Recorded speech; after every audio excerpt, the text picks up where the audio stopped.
Hi, I'm Curt Doty with RealmIQ. This is our podcast, RealmIQ Sessions, where we talk about everything AI with AI leaders from around the world. Please give us a follow or subscribe. Today's guest is Joel Pilger, founder of Impossible Pictures. He led that renowned studio for 20 years. Along that journey, Joel always wished for a roadmap. So after exit, he was inspired to create one for all of the world's creative studios, very altruistic. For the decades since, Joel has dedicated himself to helping busy studio leaders grow and thrive by combining his extensive experience with a deep empathy for the entrepreneurial roller coaster. Today, he leads Forum, teaches accelerator courses, personally advises select studios in Forum Reserve, and hosts the popular podcast, The Fabulous, which I have listened to. You're fabulous on that, which delivers his message of positivity and possibility to studio leaders worldwide. Welcome, Joel. So let's get into it. Please elaborate on your background. And as we are both agency guys, you're the first really agency guy I've had on the show. Wow. So I'm excited about this conversation. So let's talk about it. Let's go. Well, the thing that I would maybe elaborate on, first, let me say thanks for having me. It's good to be with you and on your podcast and get into this conversation. And I'm chuckling because, your intro, you said I talk with AI experts. And I'm like, am I really an expert? So you're going to have an interesting chat, just understanding sort of the relevance of AI to my world. Yeah. But the only thing that I would maybe add to that intro is that I'm a fellow creative on this journey navigating the business world because, right, business is this means to an end called, if we want to be successful in the creative career, we have to master so many of these areas in business. And ultimately, as we do, that unleashes, let's be honest, great clients, great budgets, all these kinds of things come through an understanding of business. Yeah. So that's what I do. And I'll just maybe tease up the idea that AI is one of those tools that creatives use to do just that. So that's my expansion on my opener. Yeah. Okay, cool. Thanks so much. So yeah, I love your focus and emphasis on business because I learned at a very young age as a young designer, new creative director over 25 years ago, that unless you can sell the creative that you're doing, it will never see the light of day, which means you have to understand the business needs of your client, right? And how does that creative match or enhance or amplify the client's business needs? Because if they don't match business needs, you're just in this discussion about it's a beauty contest, right? And it's hard to build a business on beauty contests. Now, some results in pitching are based on beauty contests, and that always pisses me off because, man, we had a great strategy. Yeah. But it's that fusion of strategy and creative that matches the business goals with a client that hopefully can lead to success. But it's more of a concerted effort that goes beyond, hey, I'm a great designer doing cool shit. Why don't you buy my stuff? I've seen too much great creative literally on the floor that never saw the light of day. Yeah. And those people, their careers, their actual potential impact in the world is very limited because of that inability, right, to do what you just described. Yeah. Yeah. So, it's very interesting because you led a successful agency and now you're being this really kind of cool advocate helping other studio owners. How's that going? And is it helping them? Are the success stories, do you see how you've kind of raised the bar with these founders and agency owners? How's that going? It's going even better than I was hoping it would. Let's just say that I've been exited my agency 10 years ago this year. And after exiting, I found myself wondering, how can I take all of this knowledge and these connections and these ideas and things that I had learned and leverage them forward into something that would be exciting and fun and make a living and all this. And I spent 10 years consulting.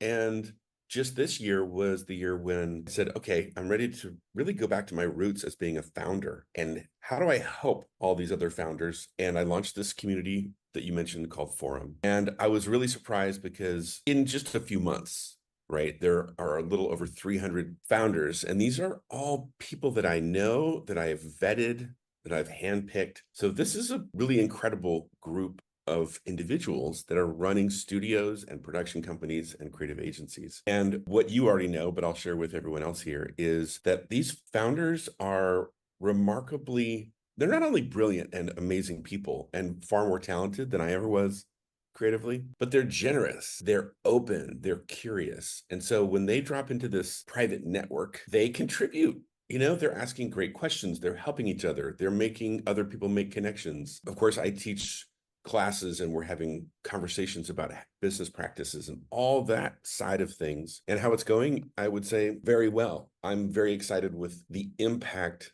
that I'm able to see people achieve. Because for me, this is how I'm almost like vicariously living through people and continuing my journey as a creative entrepreneur, as a founder.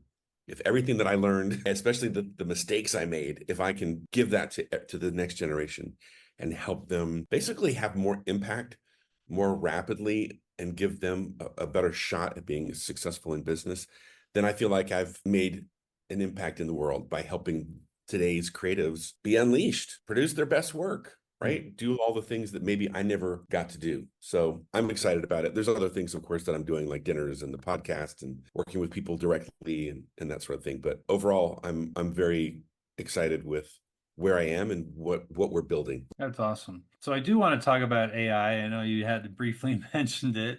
Yes, AI is a tool, but it's certainly affecting the creative industry, the ad industry, Hollywood, many different sectors. I think Hollywood is probably the last business sector to embrace it, and their hesitation, has been for all the wrong reasons, because these edge case scenarios kind of amplify fear when other businesses and other business sectors have embraced it and improved their efficiencies and transformed their business. So you're talking with a lot of leaders in the creative industry. Just curious, does AI ever come up? Has it come up in the last year and a half? Because it's a big topic. Oh man, it's come up big time. And if I was going to chart the story thus far, the narrative arc has moved from sort of shock and awe and freak out to just good old fashioned fear, now to some sort of like arms folded. This is not the enemy, but it does present some challenges, but it's also our friend. And it does present opportunities. We don't know where it's going to net out, but it's clearly going to be part of all of our futures. That's the broad narrative. Yeah.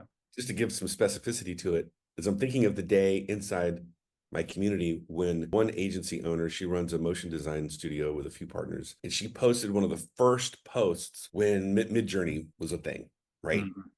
And the post was something like, I'm trying to figure out, how am I still going to have a job in the future? And that was the reaction that we got from a lot of people very early on, was this is going to replace us and so forth. Now it's matured. And first of all, I can say this past quarter in my community, I asked a friend of mine, his name's Ben Silverman, to come in and be a resident expert inside our community on the subject of AI.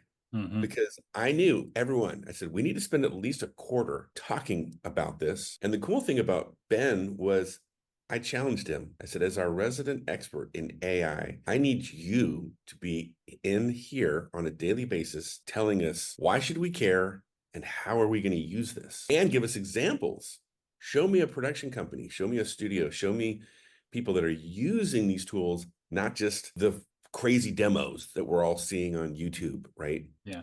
Which, kind of blow our minds and get everybody talking. But I am finding myself increasingly, and I think everyone in my community, saying, where's the beef? Like, how and who and what are people creating with these tools right now in reality? And that's a different story that I think everyone is missing, because that's not what's getting posted on YouTube. Right. There's a few, right? There's a few, but 99% of the stuff being posted and shared and all that is this, I don't know, it's this exciting, titillating or terrifying whatever thing. So I'm excited to see us moving into this, I don't know, early stage conversation of like, okay, it's not going to take our job, but the people who master these tools might. So let's start mastering these things ourselves. I have a whole theory of like what AI is in the meta grand scheme of things in the universe and in the economy that we can go into later. But hopefully that gives you a sense of where we are. And it's funny because there's even a story I'll tell you about that happened yesterday about how relevant AI is So we'll get to that as well. But I want to give you a chance to comment on what I just shared. Yeah, no,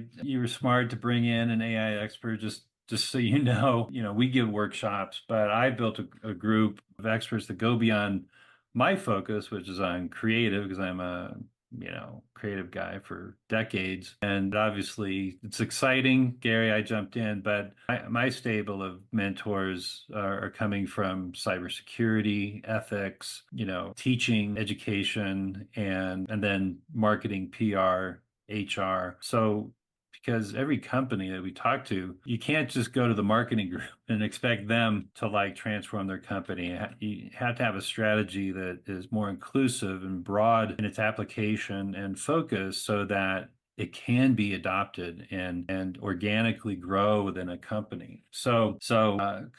Congrats on starting that focus. I will say that after a year and a half going from the transitions you talked about, I feel we are in a thaw right now. It's been an iceberg, but it's starting to thaw, which is interesting because specifically the creative community has these tools, our regular tools, Adobe, Premiere that we use, have now integrated the little sparkles and say, Yeah. we do something for you. Yeah.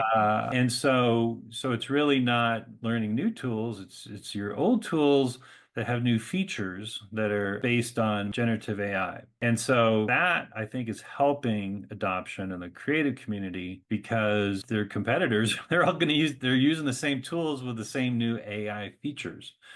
Yeah. And so I believe, and I've written and talked about this a lot, is that there's been a lot of churn and a lot of garbage created through the democratization that these tools have given everybody. You see it every day in a LinkedIn feed. It's like, oh my God, here's, another guy, rendering a flying pig with rainbow wings. And it's like, look what I did. It's like, yeah, but for what purpose? Right? Yeah. I have no time to just play. I try to play with purpose. And so I think give these tools given to the right hands, creative hands of people with 30 years of experience in their vocation, they're the ones that are going to transform the creative community, transform business, transform new processes in which we create. It's not going to be the hack amateur that never graduated from college yet. It's going to be these seasoned professionals, and I call that creative centered AI. You talk about human centered design. I think creative centered, and I coined that term, not that I Nice. trademarked it, but I think that is the focus that needs to be taken by creatives so that they realize they are in charge. They are in the driver's seat. They need to embrace these tools and leverage their expertise to elevate what are new art forms and new ways of expressing creativity that, given in the hands of real pros who know what they're doing and can craft stories through whether you're a trailer editor, a movie editor. I want to see what those people are doing. Not, Yeah. hey, I'm an AI filmmaker and I just did some random clips of zombies and it's like, but so that's a movie? That's an AI movie? Right. No, Yeah. we've all been subjected to look at the trailer I just made using generative AI, and we all watch it and we go, "Oh my God, technically there's something amazing happening there." But the person has a caveat because they always say the story is terrible. You would never actually want to watch this movie, but right, and the but is see where it's going, and okay, yeah, see where it's going. But it is interesting. I've heard some people say even the term is most like unfortunate because it's brilliant branding, artificial intelligence. But a lot of people that I would say are smarter than me are saying it's not intelligence, it's something else. Mhm. It's incredible. Again, a lot of people that are on the critic side would say it's mass condoned plagiarism, right?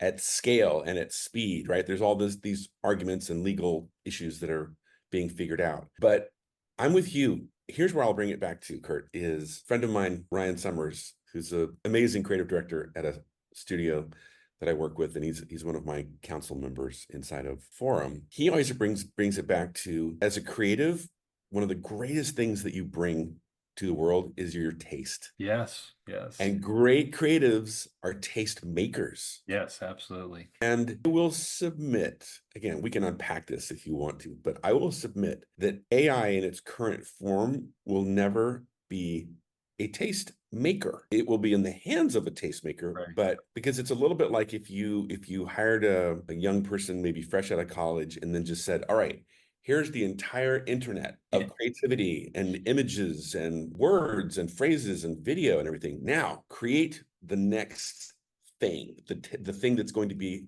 the taste this year. Yeah. You realize, oh, he could or she could generate a bunch of interesting things, Hmm. but you still need someone to say, I have my finger on the pulse. I know the zeitgeist. This is going to hit that thing that we as human beings need or Yeah. want on some level. Yeah, I love that. I talk about the aesthete. Okay, Some yeah. people have it, some don't. It is that critical. And who else better to discern what is great creative than those gifted with the aesthete? You're either born with it, you can be trained if you go to art school, whatever. Yeah. You learn that critical thinking around creative by critiques, right? Watching them, participating, and then eventually leading them. If you're a creative director, you're the one that's, critiquing your own agency's work. So yes, that's why I say, creative centered AI. That person has the aesthete. It can be not even a designer, it can be an editor, it can be a trailer editor, motion graphic, whatever. But they have a point of view about what is cool, right? At the end of the day, we've all been in this, been the cool kids, right? And why are you the cool kids? Because you have some type of frame of reference and synthesis and understanding of the world and how it's expressed through creative that, yeah, that's cool because I said it's cool, and I'm cool because I said it's cool, and I'm in the cool world. And these hacks who don't have the aesthete can't be leaders, shouldn't be, can't be. I've been having this observation recently. I'm curious if this has been your experience. Is let's say that any skill, so let's say you're a designer or you're an editor or you're a writer, whatever, that is not only a skill, I'll even call it an expertise, but there's a process that all creatives go through, right? From start to finish, right? You have the steps, the stages that you go through. If you look at your process, there are steps in that process that are cumbersome, that are tiring, that you just have to like do the due diligence. And as a grown up, as a mature creative, okay, I got to do this research. I have to do this market analysis. I have to do, whatever the thing is. Or it could be at the very end. All right, I created the thing. Now I got to create the 400 deliverables and all this iteration of permutations and things like that. I'm finding that people are using to help in the stages of their process where they need to be more efficient, Mhm. not where they need to be more effective. Because in a way, what the tools are letting us do is get past a lot of the grunt work. And especially like for me, I'm a really good editor when it comes to copywriting, but I suck at pretty much every other step of the process.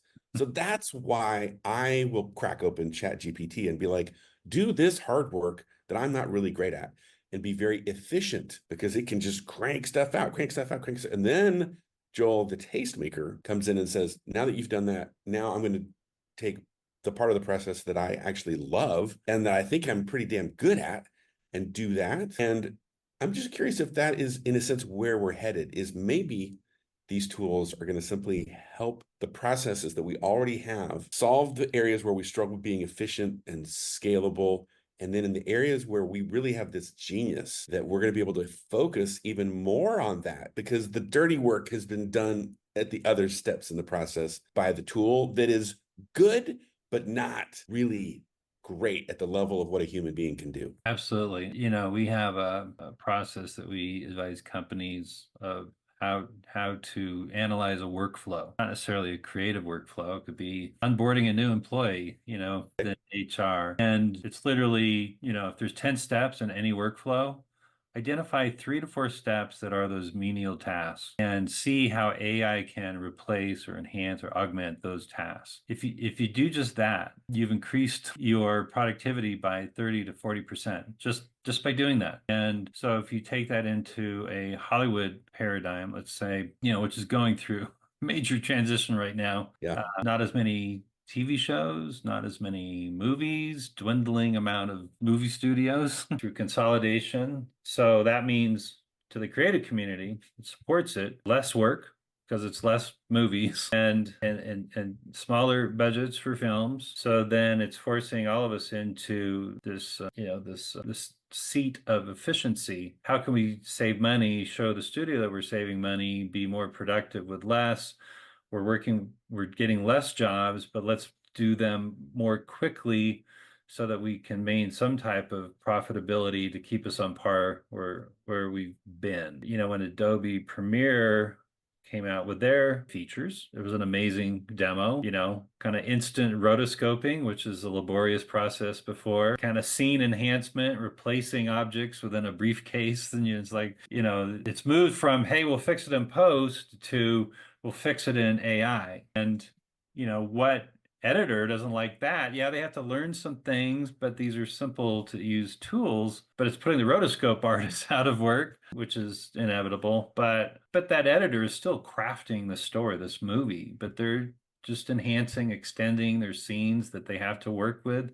But editors are the final storytellers of a movie. So you want those people who could tell those stories, those complex stories. I am sitting here thinking, first of all, it's a great example of the grunt work, right? When we talk about things like rotoscoping and rig removal, wire removal, all this sort of stuff, I'm just going to put this question to people.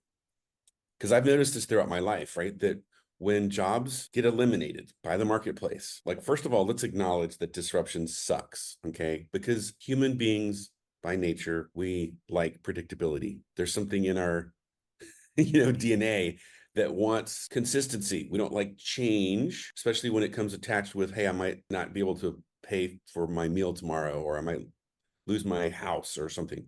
So that's a real thing. I don't mean to minimize that when I say this, but the question I always ask is, if you're like me and you have a child, do you want your kid working on an assembly line? Right.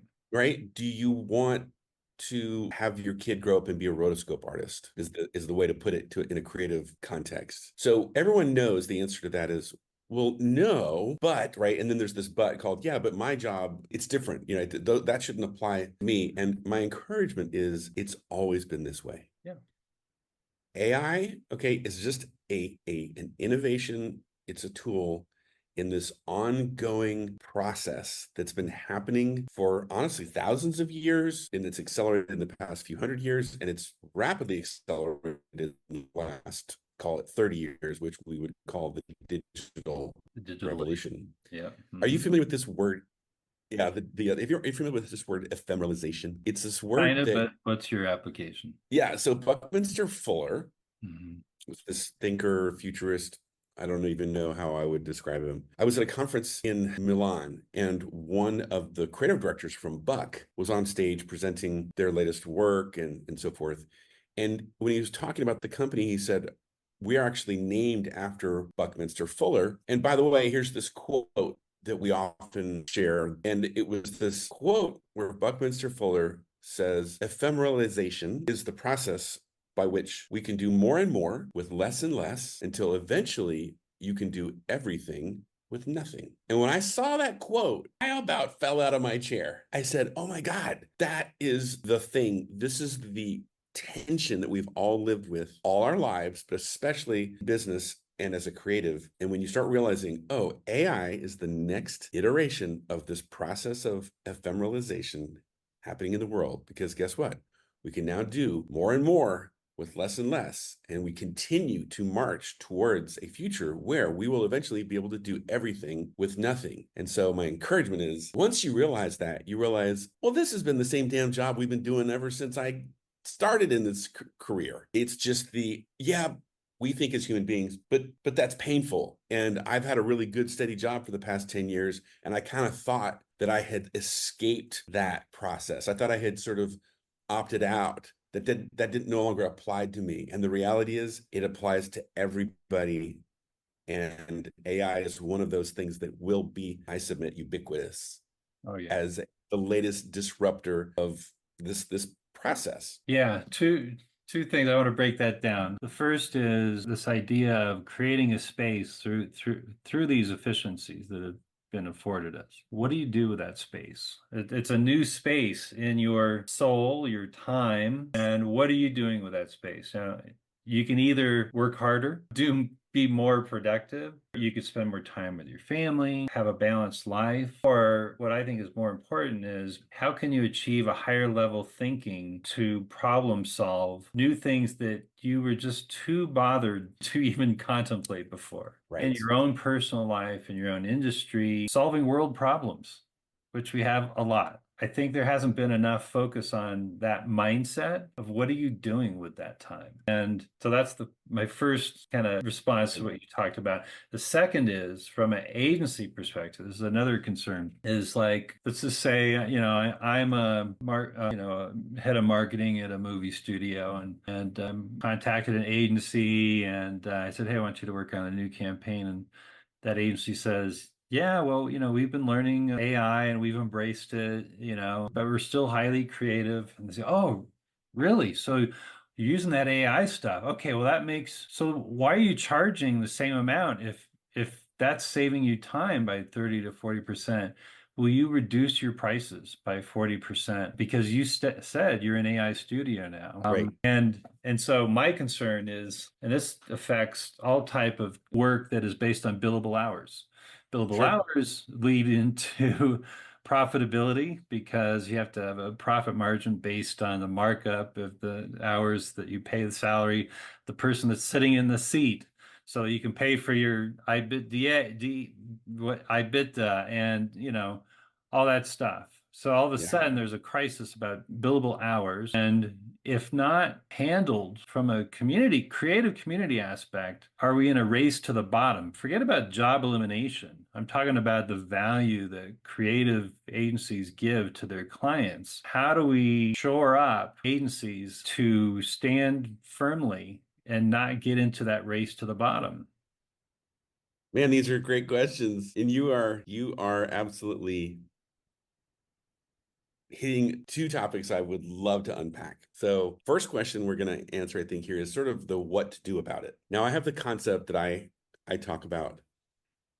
And it's this, what do we do with ephemeralization, right? Because the next year it's going to be this, thing and the next thing. It's like there's this ongoing challenge in the industry and we're always being disrupted. The principle that I talk about is this thing called the value pyramid. And the preface to this idea, I'm going to say this. Everyone listening here has a certain expertise, okay? And other people might say, well, really what I do is provide a service. And then there are other people here that perhaps sell a commodity. It's something that's easily replaceable and it's, you sell it based on price. Those three things. The entry into this concept, I would say, think of it this way, that yesterday's expertise is rapidly becoming today's service and tomorrow will be a commodity. Mm-hmm. So it's this idea of whatever that thing is that you do that you think is so awesome. Okay, let's just think of the people that were innovating in desktop publishing 30 years ago. Yeah. Okay, where are they now? They were experts. Well, guess what? They rapidly became a service, which was very replaceable. And then they became a commodity because now I can just walk into Kinko's and press a button or I tell the person I need that. And if their price is $1 cheaper than that one, I'm going with this. Okay. So once we realize that, we say, okay, wow. So there's this is the race to the bottom from the supply side. Okay, this is that process of ephemeralization. What I've noticed is that what do people do in response to this? So now I'm getting to your question. What do you do? What we do is we will take multiple commodities. Let's give an example. So let's say Curt runs an agency and he says, all right, I've got people. Again, I don't mean to call people commodities because that would be inhumane, but you get the point. I have bodies, I have computers, I have office space, right? I have Adobe Creative Suite. These are all commodities. And what do? We combine them into a thing called a service, like editorial. Mm-hmm. Okay, so what we've done is we've combined something, and when we combine it, we climb up that value pyramid, we go up a level. And now we've taken a bunch of commodities, we've created a service. That's cool. What if we combine multiple services? We have editing, we have copywriting, we have strategy. If we combine those things, now we go up a level and we've created something we might call an expertise. Because an expertise can actually get a result called, oh, you want eyeballs?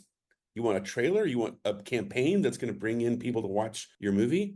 We have that expertise. Now it gets really interesting if we combine multiple expertises to create something up even a higher level, which is this innovation and category creation. And I call it genius. So the answer to what to do about it is combine it. Take whatever commodities you have and as fast as you can, combine them into a service, because you're going to eventually look at all of the services that you have. And one of the services probably has AI attached to it.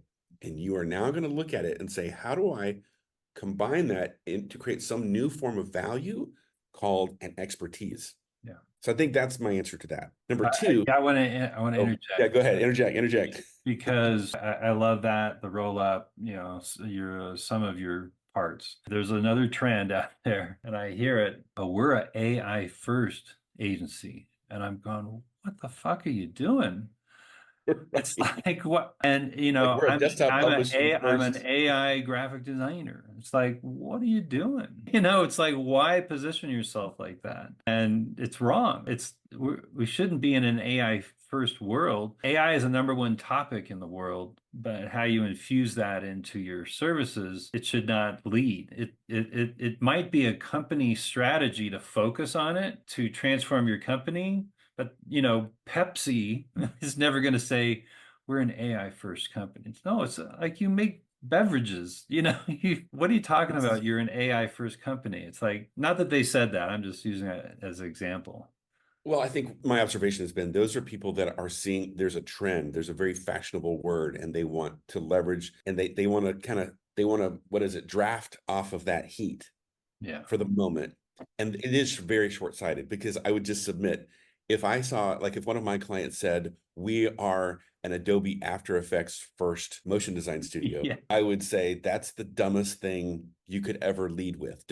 Your tool is not the source of your genius. And once we start thinking about AI as a tool, it's your brain. You never lead with the tool, right? It's the artist, right? That would be like a painter saying, I am a paintbrush and paint first artist. Yeah. We'd be like, okay, why are you leading with that? That is not, and it's also not the differentiator.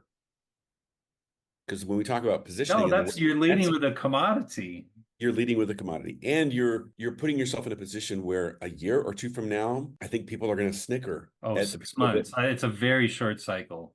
I mean, people are going to be snickering really soon at the people that have made that choice. So I'm just going to say, hey, save yourself the embarrassment. Don't lead with your tool. Your positioning has way more to do with deeper, more mystical, magical things than the tool. And so now, creative should always be this enigmatic, mysterious thing. There's a line I got for you. I love this line. I can't find the source. Where there's mystery, there's margin.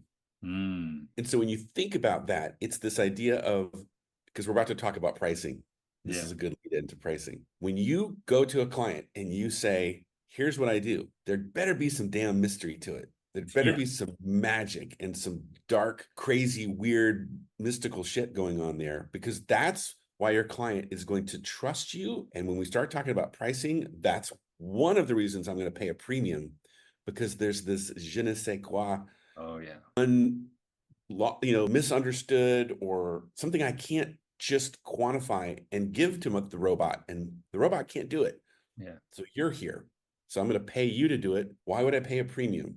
Okay, pricing pressures. Yeah. So to answer your question, I'm going to make a very potentially outrageous statement for everyone's benefit, for your consideration, because I think AI is simply the latest excuse for why we have to eradicate the billable hour.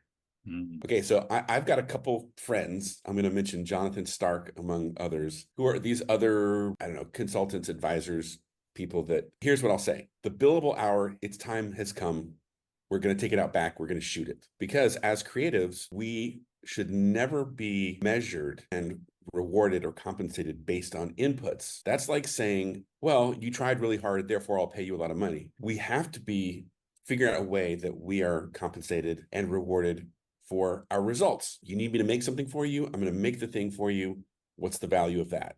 Let's just agree that that's where we're headed. Now, what we have is several industries, advertising being a massive one, and several others in the creative space that are so fully indoctrinated and so completely invested in a model that is essentially billable time that it's going to take another generation or two for them to get this out of their system and snap out of it. But there are, like in advertising, let's just say this, the big agencies that are doing all that massive work, most of them are still agency of record contracts that are giant retainers of some form or another that come down to time and rates. Right. And that is the upside down incentive that fucks with so many things. So my first answer is, what do you say to the client, like you mentioned earlier? Hey, trailer house, you're using AI. That's really cool. You should be a lot faster now. Do I get a 40% discount? My answer would be no. You're going to pay the same, probably even more. But you know what? You're going to get so much more, you can't even believe it. Now, if you're looking for scale and you're just looking for like a chop shop that can crank stuff out, sure, we can help you solve that problem, or I'm probably going to point you to this company over there that sells that commodity. Yeah. And you will get a lot of work for cheap. That's just not the business I'm in, because I'm in the business called, I'm taking all my commodities and making them into services, and taking those services and making them into expertise. So if you, Curt, are on this journey and you are continually climbing this value pyramid and becoming more valuable every day, and you've integrated AI into your expertise, what you're doing now is more valuable, not less. So the response to pricing pressure is you never charge by the hour. And part two is you charge by the project or by the outcome or by the result or whatever that is. And it makes that more valuable, not less. So why would you charge less? Right.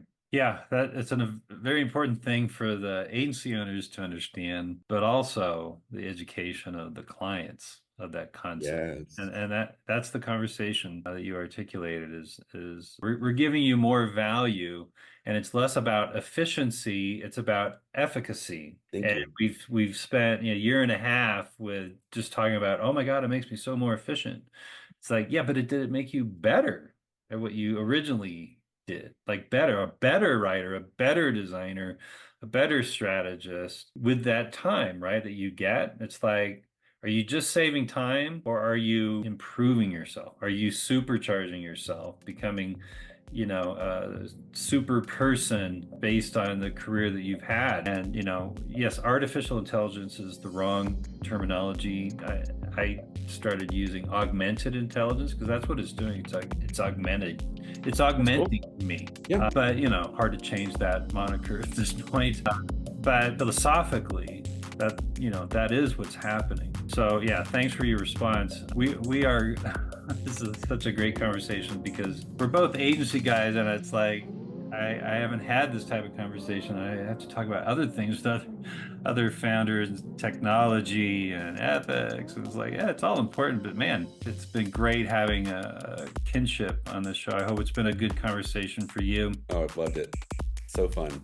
Awesome. Well, listen, thanks so much for agreeing to be on our show so early in the morning. And to all you listeners and watchers out there, thanks for tuning in, and catch more of our RealmIQ sessions on your favorite podcast platforms like Spotify and YouTube. And please follow and smash that subscribe button. Thanks again. Take care. Thank you, Curt. It's great. Enjoyed the conversation.